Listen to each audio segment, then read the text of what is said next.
21ª questão é menos porre. Só um pouquinho, né? Só um pouquinho. Ah, cadê? Ah, eu não passei, é 21. Deixa eu aumentar também um pouquinho aqui, né?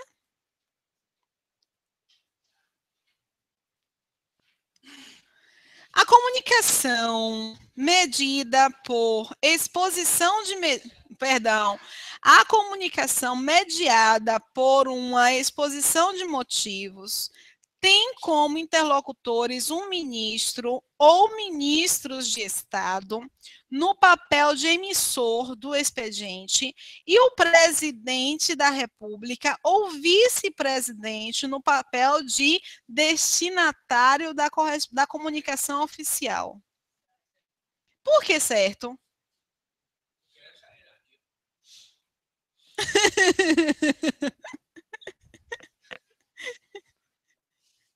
Tá, mas eu quero saber por que certo na parte de cima. A comunicação mediada por uma exposição de motivos tem como interlocutores um ministro, porque o que vai pegar aqui é essa apresentação de uma exposição de motivos.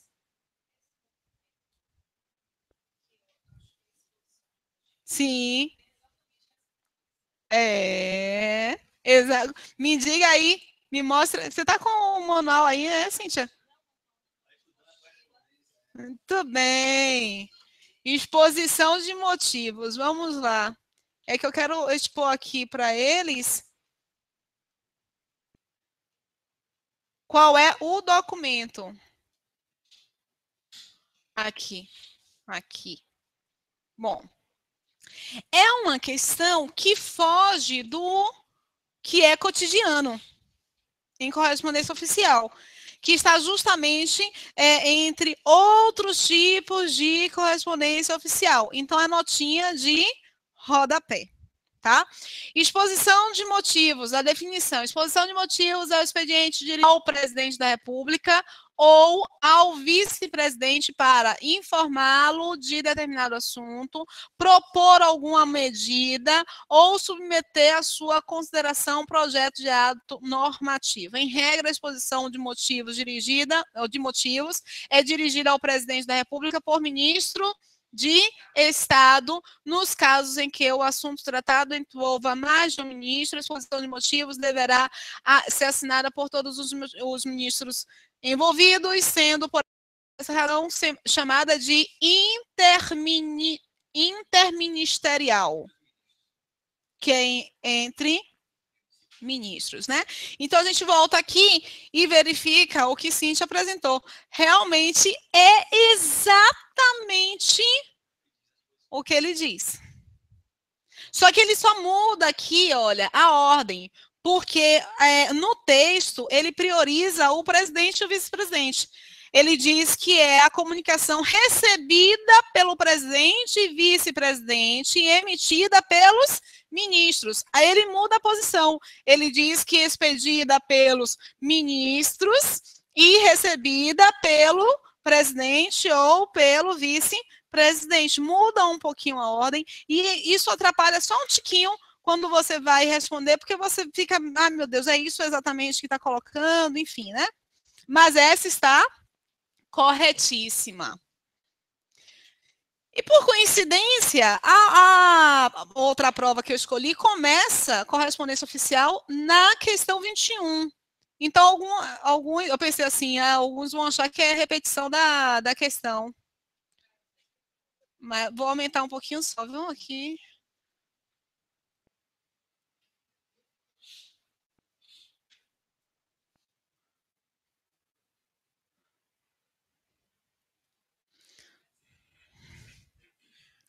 Bom, aqui ele diz, em relação às correspondências oficiais, julgue os seguintes itens. O vocativo, prezado colega, é adequado para compor um memorando. Modalidade de comunicação entre unidades administrativas de um mesmo órgão, mas não um ofício que se destina à comunicação externa. Falso por quê? pela intimidade do prezado colega, né? Mas eu estou querendo saber de vocês também. O ofício é uma comunicação que se destina a uma comunicação externa. Nós chegamos a ver o tipo de comunicação, se é interna ou externa do ofício? Nós não chegamos a ver. Então, vamos dar uma olhadinha? Não, a gente falou do memorando. Nós falamos do memorando, nós não falamos do ofício. Falamos memorando.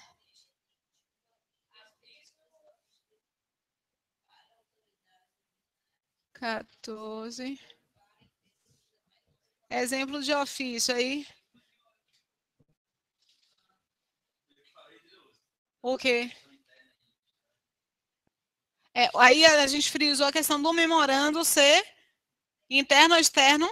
Interno. Mas aqui na questão ele está falando sobre o ofício ser uma comunicação externa. Então, vamos, entendeu? É essa parte que a gente tem que identificar com bastante exatidão. Forma e estrutura.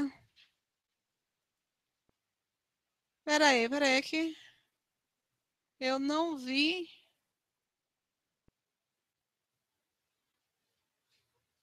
Um parênteses tão claro sobre isso. Se você não tem parênteses, significa dizer que ele pode ser externo ou interno.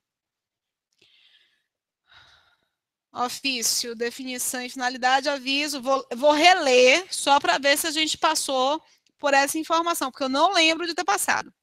Aviso e ofício são modalidades de comunicação oficial praticamente idênticas. A única diferença entre eles é que o aviso é expedido exclusivamente por ministro de Estado para autoridades de mesma hierarquia, ao passo que o ofício é expedido pelas demais autoridades. Ambos têm a finalidade de tratamento de assuntos oficiais pelos órgãos da administração pública entre si e, no caso do ofício, também com particulares. É externa.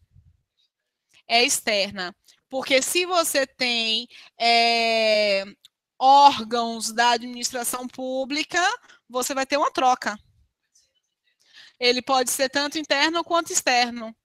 Porque o ofício pode ser um pedido interno, não é? O memorando é só interno. Segue o modelo padrão ofício, acréscimo de vocativo, não. Mas o aviso você vê aqui que a diferença entre eles é que o aviso é expedido exclusivamente por ministros para autoridades da mesma hierarquia. Então você não tem dois ministros no mesmo local. Externo, entendeu? Pelo particular, para particulares. Por exemplo, o ofício. Um exemplo bacana. No período eleitoral, as escolas particulares que recebem, que fazem também, né, as eleições, elas recebem um ofício. É um particular. Então, você tem um órgão público emitindo um ofício para um órgão particular. Deu para entender direitinho? Beleza.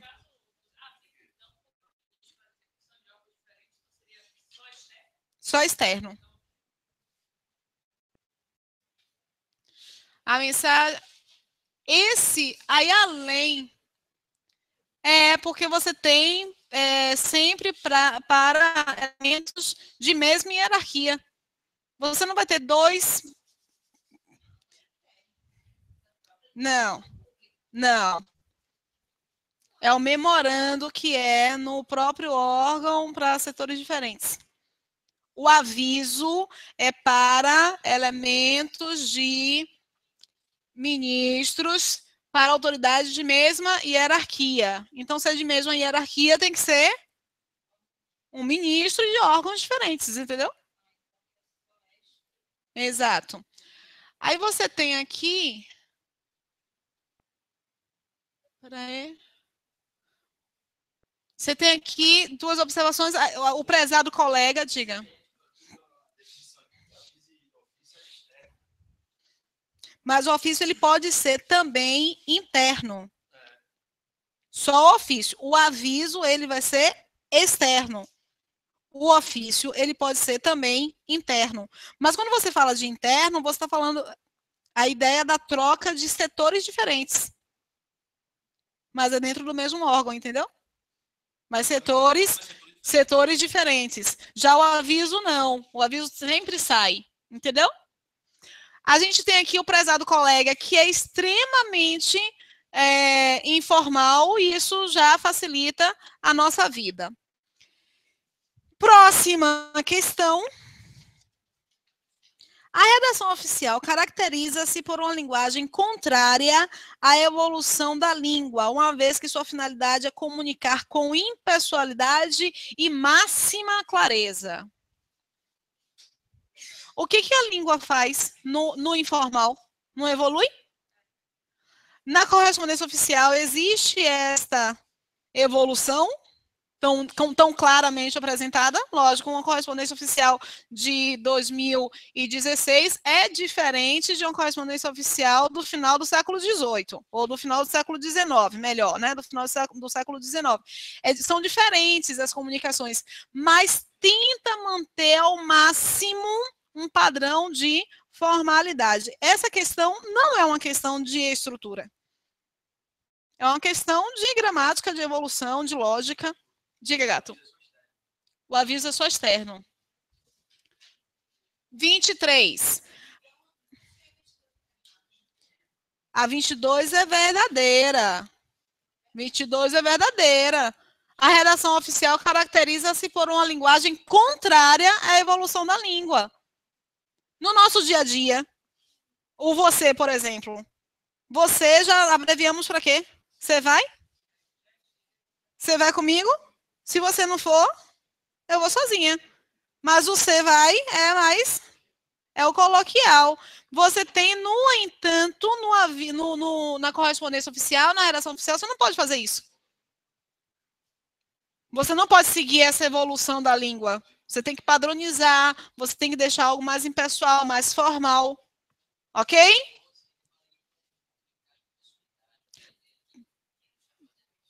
Como assim?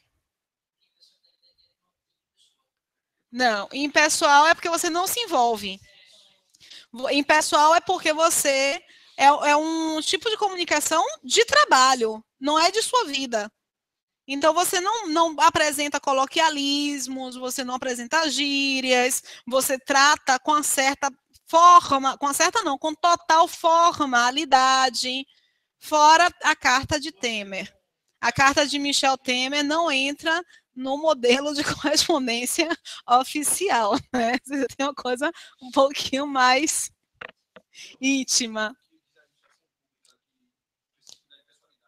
O princípio da impessoalidade. E esse princípio ele vai ter que estar também nas correspondências oficiais. Então, essa 22, Aninha, ela é verdadeiríssima, tá? Na 23, as comunicações oficiais devem nortear-se pela uniformidade, pois há sempre um único comunicador, o servidor público. Ó, repare só. Na anterior, a redação oficial tem que ser sempre em pessoal? Peraí, meninos. Sempre em pessoal. Esse sempre te barraria em alguma coisa? Então, depende muito da questão que generaliza ou que restringe demais. Porque, às vezes, a restrição é extremamente necessária, às vezes, a generalização é extremamente necessária. Então, depende da questão, entendeu? Aí, nessa 23, ele diz, peraí, meninos, ele diz, as comunicações oficiais devem nortear-se pela uniformidade, pois há sempre um único comunicador.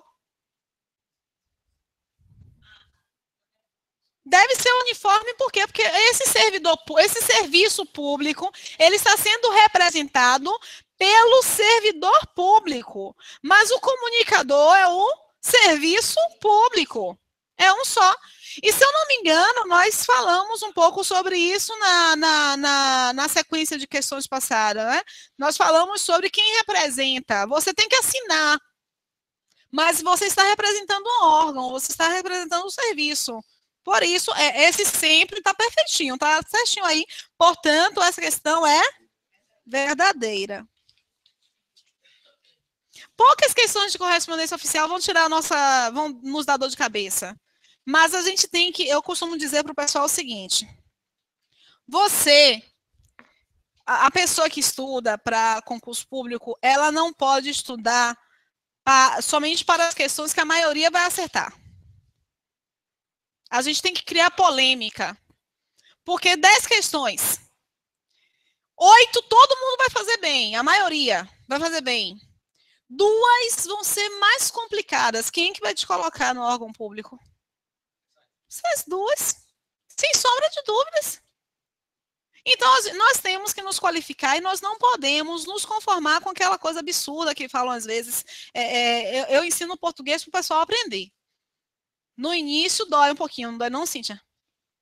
No início dói, porque provoca uma certa angústia, porque eu estou o tempo inteiro solicitando que vocês reflitam sobre o processo. Qualquer processo tem que ter uma reflexão. Aí você pensa em desistir, ai meu Deus, eu não vou aprender. Depois de umas 3, 4 aulas, já pega um ritmo. Mas eu quero preparar vocês para as 2 questões que todo mundo vai errar. Com exceção de vocês. Então, nós temos que pensar mesmo no que é diferencial. Essa questão, ela não é uma questão que diferencia a 23. Não é uma questão que diferencia. Vai me dar a resposta se eu te preparei direito? Nós estamos na 24, né? 24. Os princípios da publicidade e da impessoalidade que regem toda a administração pública, eu não sei se ele falou sobre essa questão, porque ele lembrou desse quesito. Mas não foi por causa desse quesito, não, né? Foi por causa mesmo de você ter lembrado. Mas ele lembrou de algo que está aqui, sendo cobrado em uma questão acerca de correspondência oficial. Vocês marcaram verdadeiro ou falso? Os princípios da publicidade e da impessoalidade que regem toda a administração pública, porque a administração pública ela tem que publicar mesmo, ela é obrigada a publicar, deve nortear a elaboração das comunicações oficiais. Questão também de quê? De lógica. Você vai fazer por uma questão de lógica. Essa aí todo mundo acerta. Na 20, não, nem vou falar isso, porque quem errou fica frustrado. Né? Então, a gente não fala isso, não. Vou aumentar um pouquinho aqui.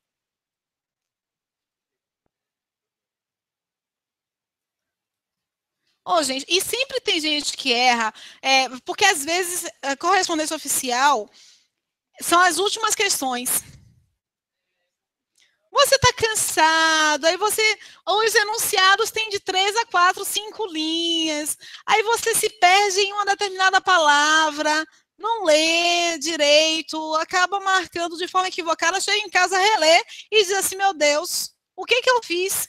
Né? Fiz errado, mas é simples. Errar não é um absurdo. Vamos lá. 25ª, vocês marcaram qual? Errado. Porque pescaram? Porque o gabarito estava já neste final da página? A cara de Carlos, meu Deus. Ai, ai, viu?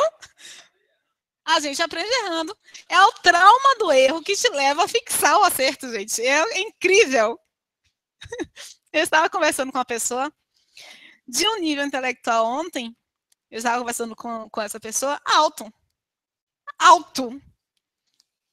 Muito alto.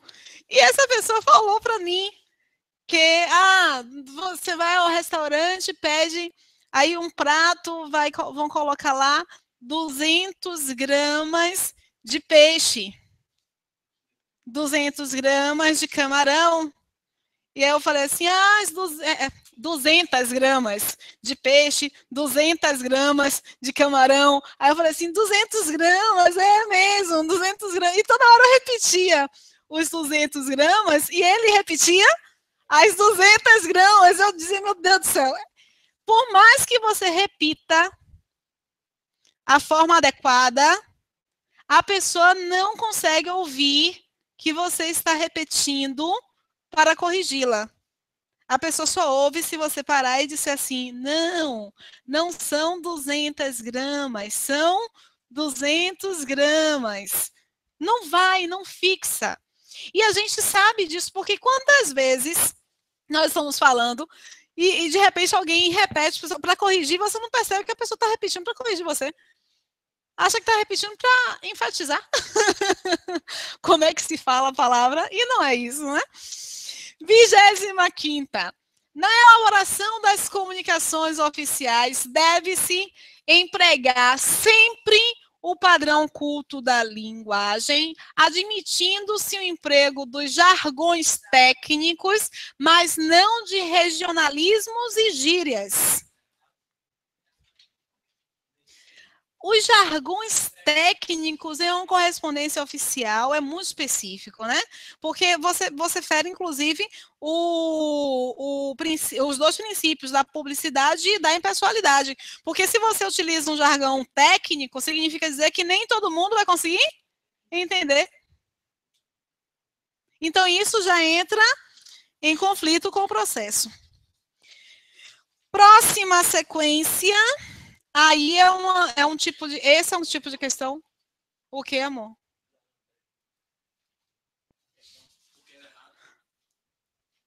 Olhe. olhe, Carlos às vezes não está entre nós. Às vezes Carlos não está entre nós. Eu já toda hora digo, meninos, vocês ficam conversando. Parecem os meus ex-alunos de ensino médio. Tipo assim, né? Que eu acabei de falar, Carlos, gente.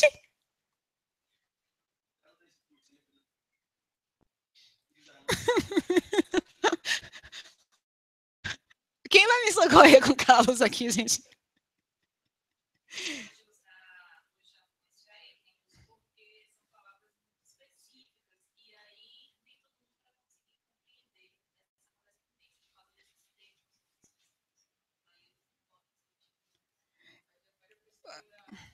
Da publicidade e da impessoalidade. Porque se você utiliza um jargão técnico, você está direcionando para um público específico.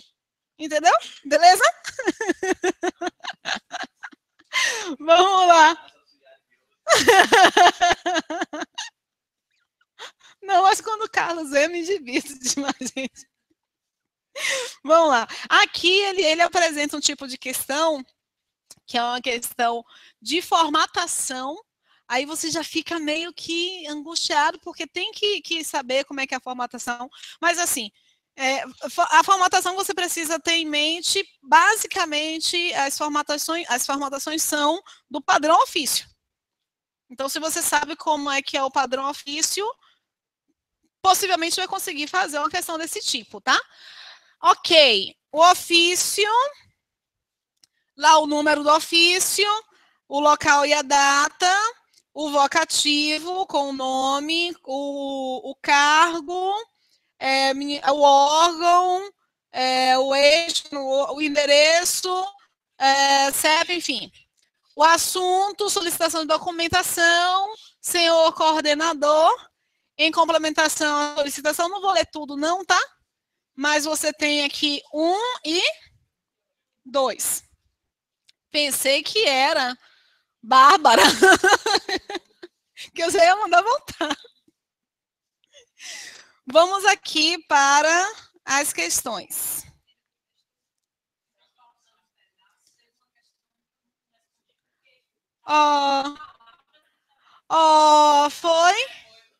Foi quando o Nice aumentou. Quando o Nice aumentou. Deixa eu ver como é que tá no de vocês.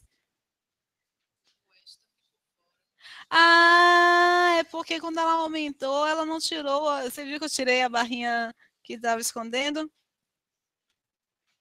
Vamos lá. Depois me pergunte uma coisa que eu acabei de falar, viu? Depois fazer isso, você vai ver uma coisa.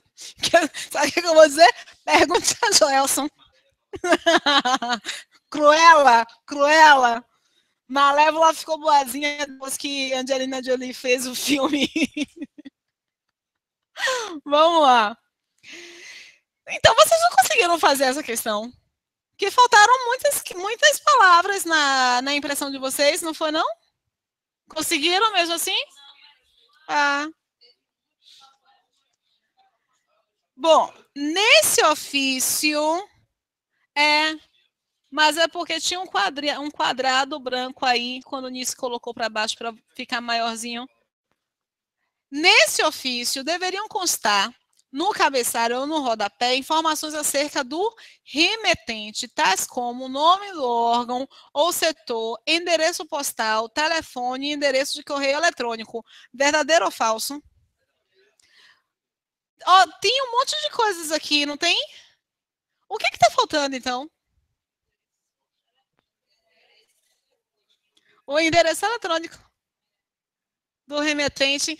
Quando eu estava lendo, mas ainda bem que é do remetente.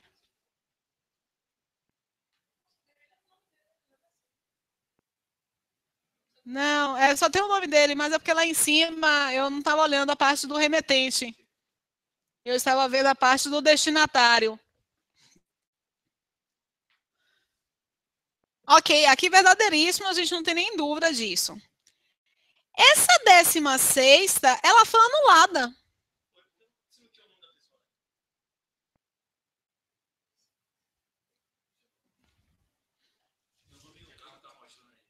Ah, tá. Entendi agora o que você está falando. Nesse ofício, eu pensei que tinha cortado de novo, sem olhar assim como. Nesse ofício, a apresentação do nome e do cargo da pessoa a quem é dirigida a comunicação está de acordo com a forma e a estrutura do padrão ofício. Só tem o nome, não tem o cargo. Se por um acaso, não tem nem como você identificar, né? Foi anulado. Só tem o cargo José da Silva. Espera aí, nesse ofício, ele está falando do remetente ou do destinatário? A quem é dirigida, sim. Ah, não, é por causa da questão anterior que eu pensei lá em cima. Aqui é o remetente e aqui é o destinatário. A primeira questão trata do remetente, ou seja, trata desse José da Silva, e a segunda questão quis tratar justamente do destinatário. Mas só que lá no tópico, ele coloca a palavra nome. Não aparece o nome. Então, ele está dizendo que nesse ofício, a apresentação do nome do carro a quem é dirigida a comunicação está de acordo com a forma e a estrutura do padrão ofício. Não é falso, não pode nem ser validada. Porque ele não colocou.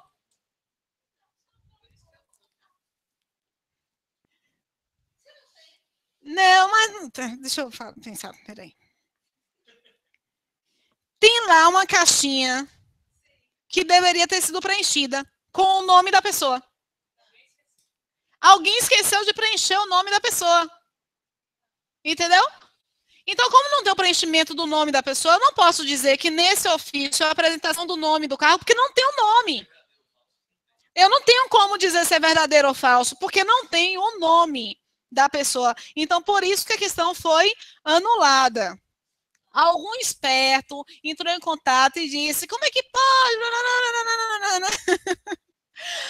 Aí foi anulada. Na 17ª, identifica-se no ofício erro de formatação em relação à numeração de parágrafos que só devem ser numerados caso haja mais de 3 parágrafos. Vamos dar uma olhadinha aqui só para a gente identificar a função do ofício. É ofício, né? Cadê a função aqui? Para que serve o ofício? Ao passo, vamos ter tratamento de assuntos oficiais pelos órgãos da administração pública entre si e, no caso do ofício, também com particulares. Então, você tem algumas demandas e você vai realmente poder colocar em tópicos. Se você só tem um pedido, número 1. Se você tem 5, de 1 a 5. Deu para entender direitinho? Ok, e tem, se eu não me engano, deixa eu ver uma coisa.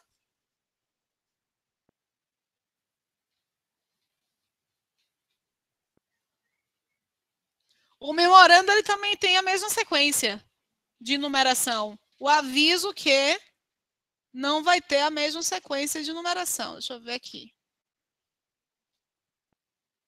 Não vai ter. Mas memorando e ofício tem a sequência ali das numerações. Próxima questão, questão 18. O emprego das formas pronominais desta, isso aqui é gramática. E cai muita gramática em questão de correspondência oficial.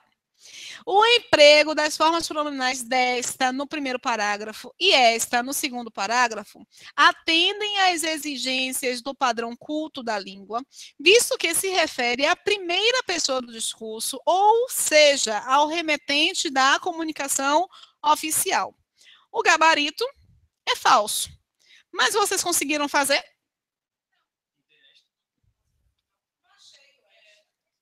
Que desculpa, né, isso? Que desculpa, gente. Vamos lá. Mas tendo esta, onde é que está o esta? Ele falou do este, não foi? Ele fala do este?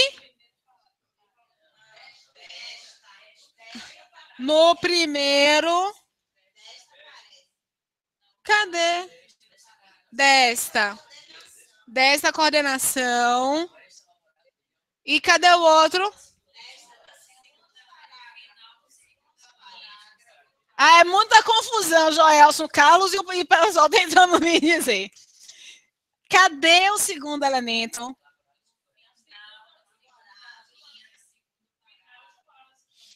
Ah. Ok. E qual é a afirmação que ele dá?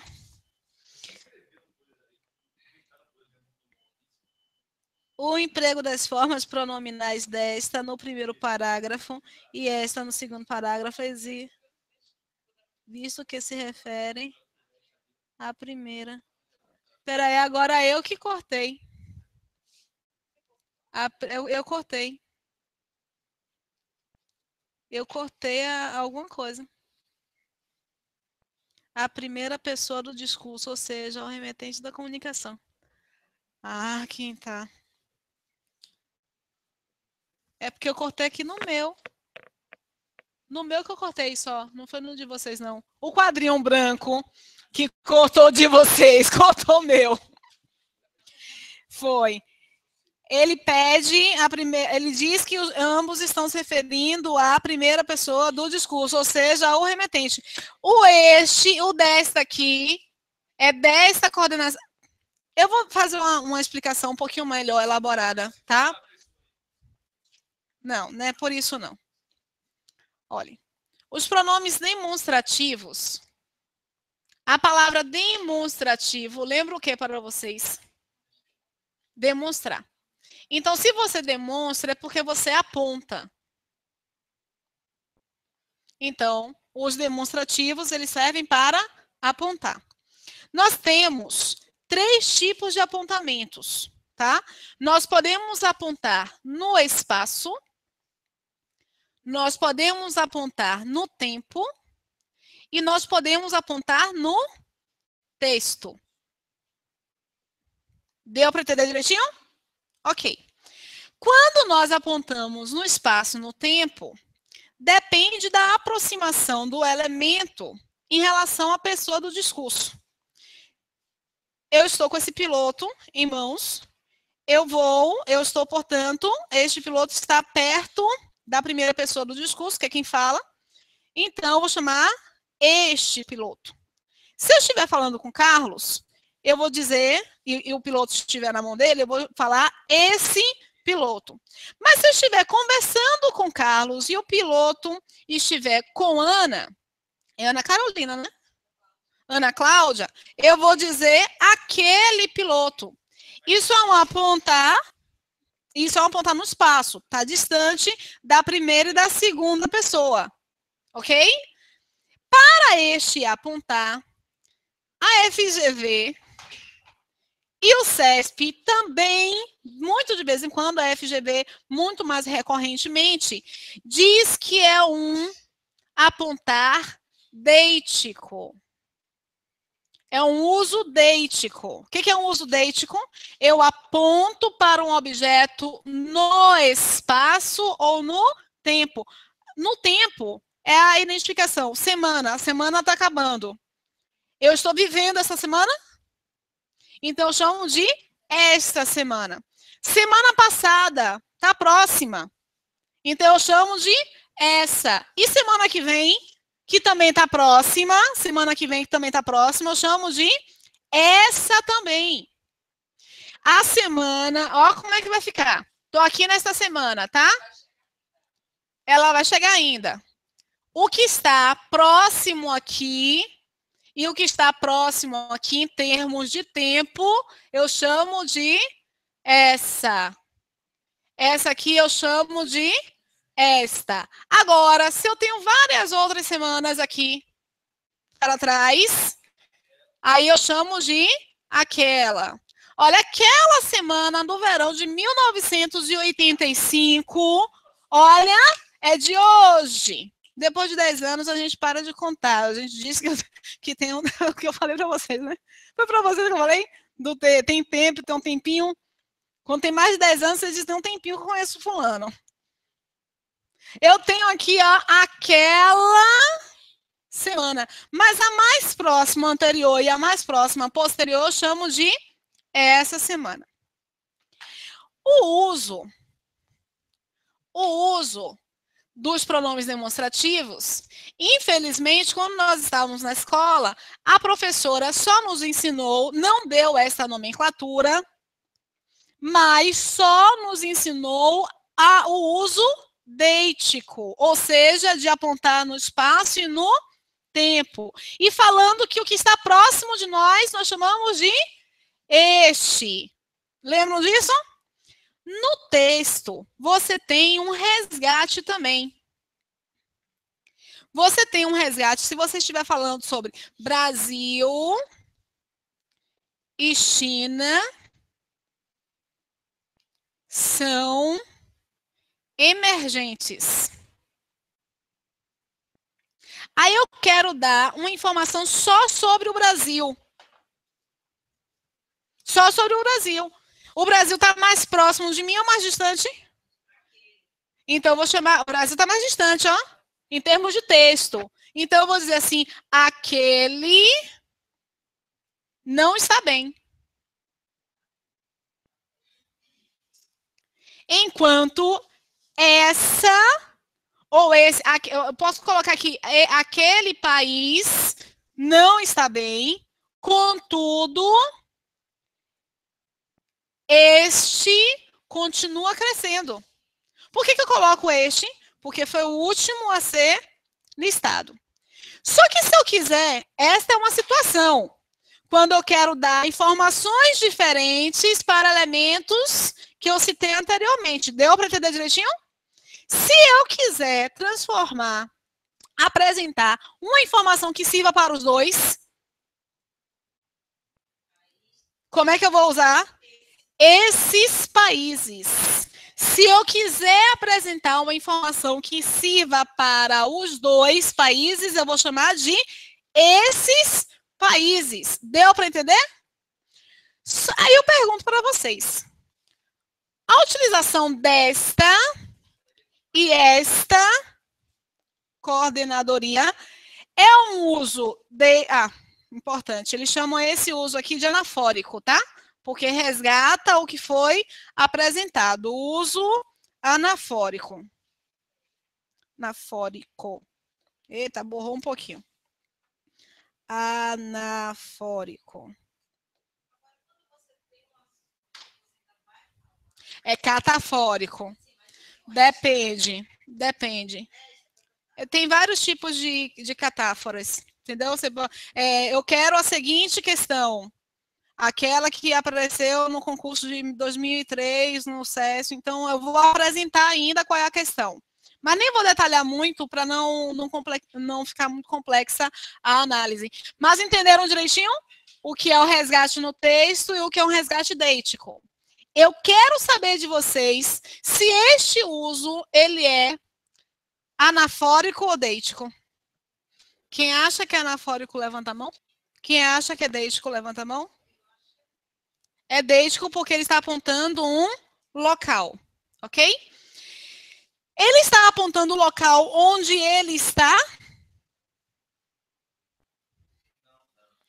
Ele está apontando o local onde o coordenador está. Porque olha o que ele fala, em complementação à solicitação dos documentos sobre os estudos econômicos regionais feitos sob sua coordenação, nas publicações do ano de 2012, informamos que o material foi recebido e, na oportunidade, solicitamos os estudos registrados nas publicações de qual coordenação? Dessa coordenação? Da que ele está ou da pessoa com a qual ele está falando está? Então, ele vai utilizar o desta ou dessa, porque eu uso deítico de segunda pessoa, que é aquela com a qual eu falo. Perceberam? Percebeu? Um dia. E aí você tem aqui, ó, este novo pedido, este tá certo? Este tá certo, porque está falando sobre... Ele é um uso deítico ou é um uso anafórico? Não, é um uso deítico. Porque ele está falando deste pedido aqui, ó. Tudo que aponta no espaço é deítico. Se ele estivesse remetendo para um pedido anteriormente apresentado, seria anafórico. Mas é o deste, este que você está em mãos, este que eu estou escrevendo, tá? Este novo pedido tem por objetivo completar o acervo. É acervo mesmo, né? Universitário dos registros econômicos regionais elaborados por esta coordenadoria, cuja leitura tem trazido qualidade às pesquisas de professores e alunos do curso de economia. Aí você tem qual coordenadoria a que a pessoa está representando ou a pessoa com a qual ela está falando? Então, não posso dizer essa, porque essa está perto de mim. O essa está perto de você que está lendo esse texto. Perceberam direitinho? Ok? Deu para entender bacana? Um dia. Mas por isso que está falso, por isso está falso. Aqui o dessa coordenação, a sua, porque eu estou falando com você, então é segunda pessoa, não é o remetente. Exatamente, é o destinatário. E aqui eu estou falando também sobre a coordenadoria, que é o destinatário. Então, essa questão ela não tem a ver com estrutura de correspondência oficial. Pronome é muito cobrado em correspondência oficial, e os pronomes, pronome de tratamento e pronome demonstrativo, eles são muito cobrados em correspondência oficial. Muito.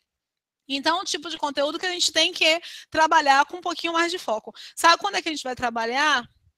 Eu tenho 2 aulas ainda para um novo acordo. Na segunda ou terceira aula de morfossintaxe, eu trabalho com esse conteúdo das relações anafóricas, catafóricas e deíticas, tá? Então, eu retomo. Vocês, vou voltar para cá, quase cá, vocês viram? Ia ser horrível, gente. Que coisa. Péssimo. Venho para me despedir do pessoal. Muito obrigada pela audiência, muito obrigada pela participação da turma, curti muito. Como eu falei para vocês, pertinho ali da prova, vou trabalhar com uma bateria de questões relacionadas à correspondência, porque quando nós paramos de fazer exercício, paramos de assimilar o processo. Vão todos com Deus para casa e até a próxima.